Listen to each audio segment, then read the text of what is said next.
Во ова издание на луѓе и места ве водиме на правниот факултет Јустинијан I во Скопје за да ве запознаеме со еден млад доктор по правни науки и иноватор кој со спојот на правото и технологијата успеа да ја осмисли иновацијата електронска гласачка кабина, која на последниот меѓународен саем за иновации во Нимберг, Германија во месец ноември беше наградена со сребрен медал, а од Полската асоциација на иноватори доби златна статуетка. Доцент доктор Драги Рашковски со својот професионален ангажман на правниот факултет е поврзан со технологијата и оттаму е и поривот за ваквите иновации. Мотото под кое е представена оваа иновација е една стара кинеска поговорка која гласи: кажи ми и ќе заборавам, покажи ми и ќе запомнам, вклучи ме и ќе разберам. Спојот на правото и технологијата е она што го одбележува неговиот професионален ангажман. Има една позната анекдота, вели што ги спојува правото и техниката, електрониката, електрична столица. Така да правото не илузија е дека правото не може да го споите со техника, затоа што правото е живот. Правото не е тоа ние што го перцепираме како такво дека право е тоа што 123 пратеници ќе го донесат. Правото е живот. Тие 123 пратеници треба да го осликат живот. Не треба да направат ништо ново, не треба да измислат ништо ново. Туку тоа ние што го чувствуваме, тоа ние што го правиме секој ден, тие само треба да му дадат форма во која што тоа ќе постои како начин однесување. Затоа постои правото. Еден од начините на наше действување е електрониката. Така. Значи, незамисливо од денешно време да функционираме без електроника. Електронското гласање во светот не е новина, но неговото усовршување и адаптирање на нашето изборно секојдневие го препознале и награделе на саемот во Нимберг. Електронското гласање како гласање не е новина и не е нешто што, условно речено, јас сум го измислил.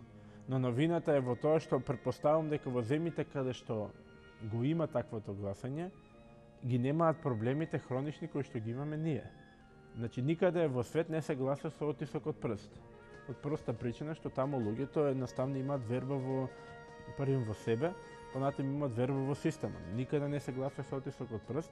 Понатаму новината е во тоа што внатре сензорите внатре ги бројат гласачите кои што се наоѓаат и не дозволува некој друг да биде место вас, кој што како аномалија низ сите избори досега се провлекува дека некој ја нарушил приватноста на гласањето. И аномалијата е во тоа што, односно, аномалијата која што е отстранета е броењето на гласови. Немате броење на гласови, кутии, па носење на кутии од местото на гласање до Општинската изборна комисија, каде што имавме ситуации у кои што 2-3 дена патуваа кутиите, а оддалеченоста беше 1 или 2 километри. Така да овдека резултатите се централно поставени и во моментот кога ќе заврши гласањето, вие веќе добивате резултати. А идејата за оваа иновација дошла сосема спонтано, иницирана од проектот за електронски индекс, чиј идеен творец е токму доктор Рашковски. Потикнати од тоа се родила идејата дека по електронски пат може да се гласа и на избори, или на било каков избор, но првичната идеја била сосема друга.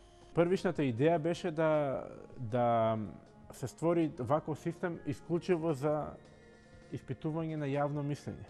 Едноставно да имате уред кој што ќе стои на секоја една зграда која што ја посетувате ви, институција или било каде, и во дадениот момент, во дадениот ден, конкретно се знае за што се гласа или за што се испитува јавно мислење.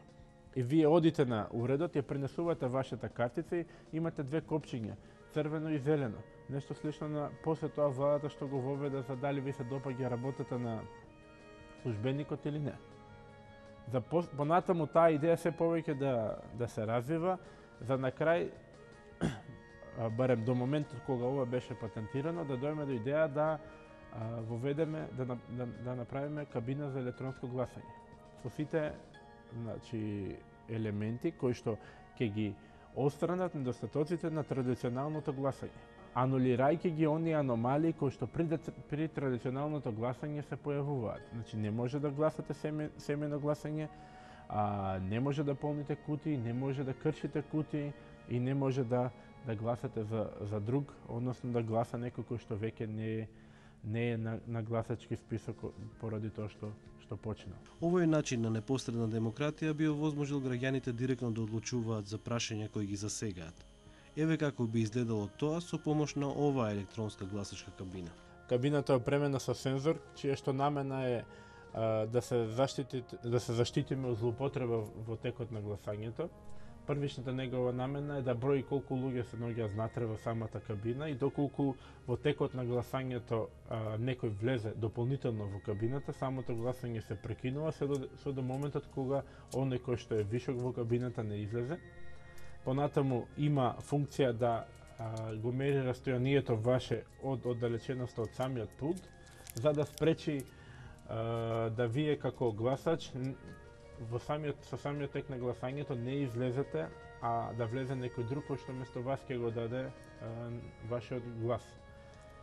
Односно, доколку во текот на гласањето се оддалечите подалеку од 40 см од самата кабина, автоматски, значи се уште сте внатре во кабината, самото гласање се прекинува се до моментот кога ќе се приближите до кабината и во тој момент треба повторно да извршите вашата идентификација. Од кога ќе се најавите, значи од кога ќе влезете во самата кабина, вие е потребно да извршите ваша идентификација. Идентификацијата е со биометриски податоци, односно со отисок од прст. Зашто отисок од прст? Кога имаме други биометри, имаме биометрија на лице, биометрија на глас, биометрија на око, од проста причина што сите ние оставаме наши биометриски податоци при вадење на лични документи, пасош или лична карта, што значи дека Министерството за внатрешни работи поседува од вакви биометриски податоци за нас, односно при вадење на овие лични карти, а пак овие лични документи се потребни за да извршиме и гласање при традиционалното гласање. Значи во секој случај ние нашата идентификација вршиме со некаква биометриска исправа кога одиме на традиционално гласање. Наместо да го вршиме тоа со таков документ, сега го вршиме со директно, односно непосредно со нашиот биометриски отисок. И оставаме отисок од прст.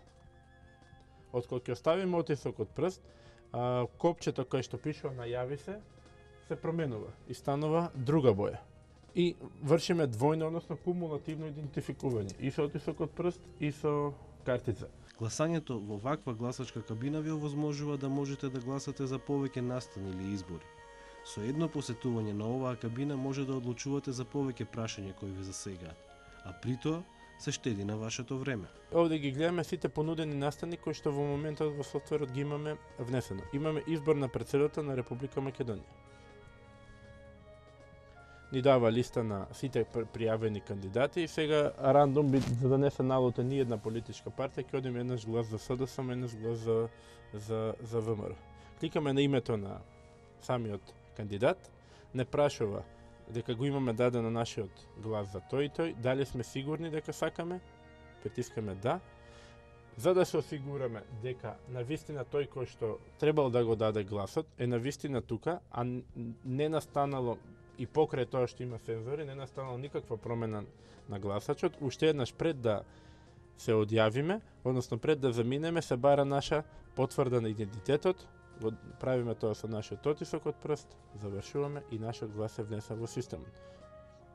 Доколку има други настани, може да ги, значи, ако сме виделе дека има други настани, може да гласаме и за други настани. Имаме изборна пратеница во собрание. Имаме пратеничка листа, така, еве на ВМРО. Притискаме ни ги дава листата на пратеници, на кандидати за пратеници, притискаме гласај, не прашува дали сме сигурни, да, потврдуваме нашиот идентитет и гласањето е завршено.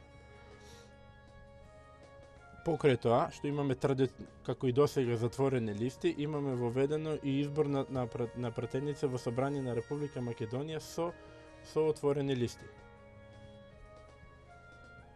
Значи, може да избереме за кој од понудените кандидати, од 20 понудени кандидати, ние сакаме да го дадеме нашиот глас. Значи, не како до сега да избереме само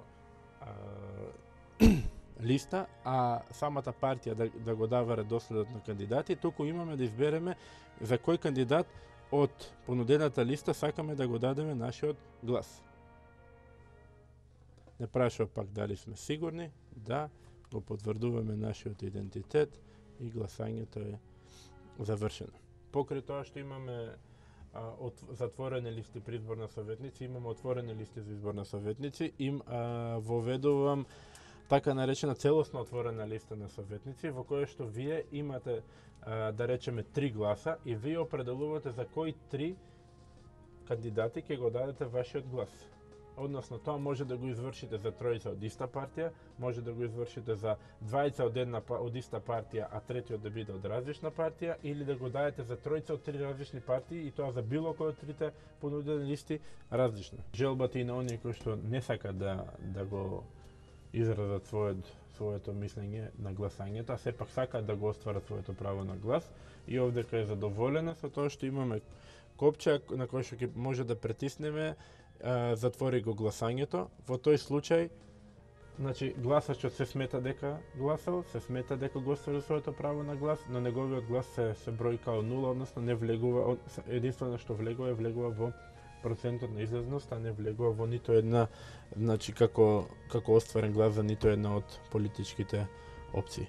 Приватноста во гласањето е обезбедена на тој начин што во базата на остварени гласови, гласовите не се чуваат хронолошки, не се чува датум, односно тајминг кога гласачот го остварил своето право, и по ниту една оние кои што знаат да програмира, по ниту една поврзаност помеѓу табелите, вие не може да откриете кој за кого гласал, кога гласал и како гласал. Идејата за непосредна демократија е власта и одлуките да бидат директно во рацете на граѓаните, без посредници.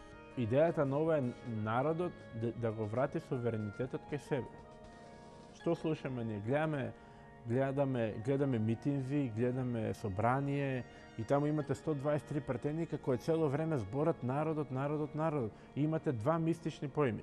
Првиот е власта, вториот е народот, кој што и едниот и другиот знаат дека припаѓаат на едниот или на другиот поим, али се ствара таква мистика околу тоа, као народот е нешто мистично кое што секој го гледа, никој не може да го види. Така? И затоа идејата нова е народот да свати дека секој од нас е народот, али вистински да свати дека е народот, и секој од нас да свати дека ти си вистински власта. Као онаа реклама на кампања на владата "Ти си Македонија", ова е исто. Еве, вие сте Македонија. Носите одлуки за се едно нешто што мислите дека треба да носите одлуки. Неговата желба и визија е еден ден да ја види Македонија како е држава, односно дигитална Македонија. Покрај ова, уште неколку негови патенти би можеле да го олеснат внатрешното функционирање на државата. Покрај овој, значи, патент имам веќе поднесено, односно патентирано повеќе други решенија кои што ја тангираат оваа јавна сфера. Тоа е патентот за спроведување на попис на население, патентот за автоматско издавање на сите видови на документи и патентот за автоматско доделување на гласачки ливчиња во процесот на избор на пратеници или на советници, односно градоначалник и претседател на Република Македонија. Значи, поентата на сето ова е воведување на дигитална демократија. Жално е кога имате техниката да не ја употребите за подобрување на животот, на начинот на функционирање на луѓето.